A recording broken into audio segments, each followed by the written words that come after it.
There were some major ICE arrests in a Houston sweep. It's May 14th, 2025, and these are your headlines. U.S. Immigration and Customs Enforcement arrested 422 illegal aliens in the Houston area as part of a targeted enforcement operation aimed at aliens with serious criminal histories. One of the individuals arrested was released into the community by the Biden-Harris administration, despite, get this, being a convicted murderer. Of the 422 taken into custody, ICE reported that 262 have prior criminal convictions, 34 have pending charges, 126 face other immigration violations, and 229 have final orders of removal. This crackdown is part of a broader effort by the federal government focused on deporting illegal aliens with criminal histories. Earlier this year, a similar operation in Houston led to 646 arrests, including 543 illegals with criminal convictions and 7 known gang members. Houston has one of the largest illegal alien populations in the entire country. It's estimated at over 500,000 people. The Houston Police Department does have a policy to notify ICE if a suspect in their custody is determined to have an active immigration warrant.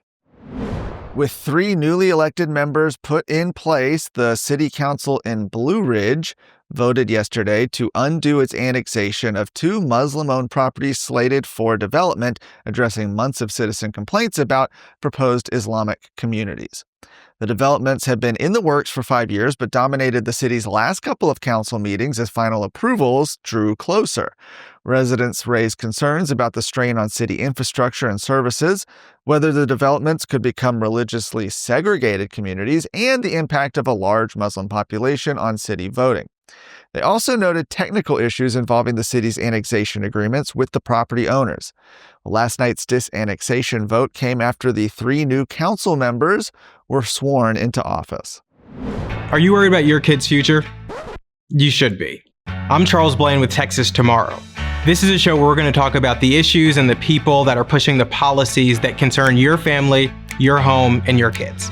Catch Texas Tomorrow every Thursday.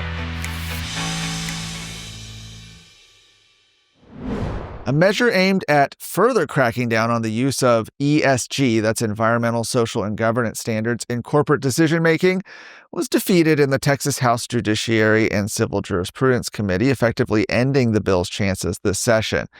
House Bill 872 by Representative Brian Harrison would have shifted the legal burden of proof in certain shareholder lawsuits, requiring corporations accused of improperly considering ESG factors to prove their actions were in the company's best interest.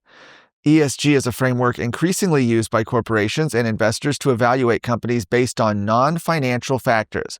Looks at how a company manages natural resources and their environmental impact. Social criteria examines how a company treats employees, customers, and the communities where it operates.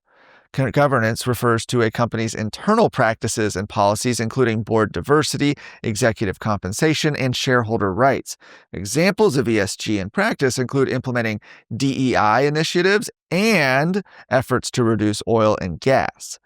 Critics argue that ESG policies often prioritize progressive political goals over the fiduciary responsibilities to the shareholders of the companies. The Republican Party of Texas has specifically targeted the use of ESG in its platform, describes it as part of the Great Reset, and calling for legislation to prohibit corporations and financial institutions from making decisions based on anything other than financial concerns. The vote on HB 872 came late enough in the session that the committee could have simply declined to take action. That's actually what normally happens with bills, but they wanted to make a statement. Instead, the committee formally voted down the bill by a 9-1 margin. Representative Mike Schofield was the only vote in favor. The legislative session is slated to end on June 2nd. For more of today's stories, go to texasscorecard.com.